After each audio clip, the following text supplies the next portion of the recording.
Magandang araw mga kaibigan, alas 5 na naman guys ng hapon, kaya kakauwi lang ng inyong inday at agad-agad naman na nagbungkal na naman ng lupa para maitanim na naman na pang libre nating gulay. So ayan guys, nakikita nyo nga guys na ako ay nagtatanim ng ating mga punlang kangkong. So yan guys, na kangkong na yan ay galing sa ating pinagkuhanan ng gulay na binili sa palengke.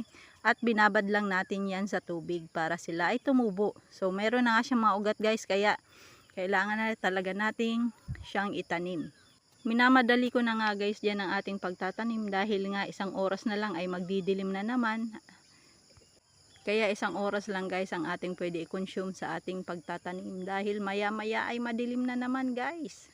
Kaya guys, talagang pinaspasan ko ang aking pagtatanim dyan ng mga kangkong. Oo, ayan, di ba? Meron na naman tayong aanihin mga ilang araw niyan.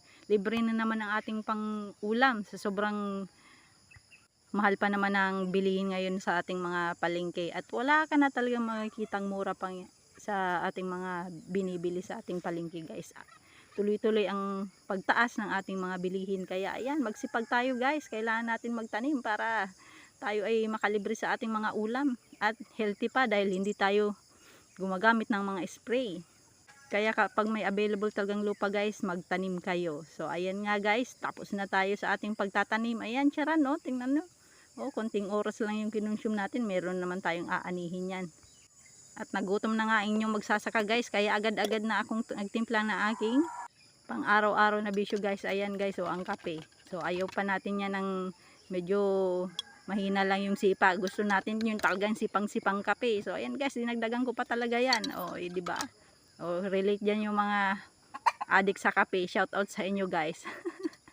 So ayan nga guys, nag-video ako at bigla naman dumating yung asawa ko. May dala-dalang kawayan guys. Yung kawayan na yan guys ay gagawin naming balad sa aming garden para may mga paggapangan ng ating mga tanim. So napakasipag nga yan guys na asawa ko. So kain tayo guys dahil nagutom nga yung magsasaka. Ayan, tumira na ng tinapay.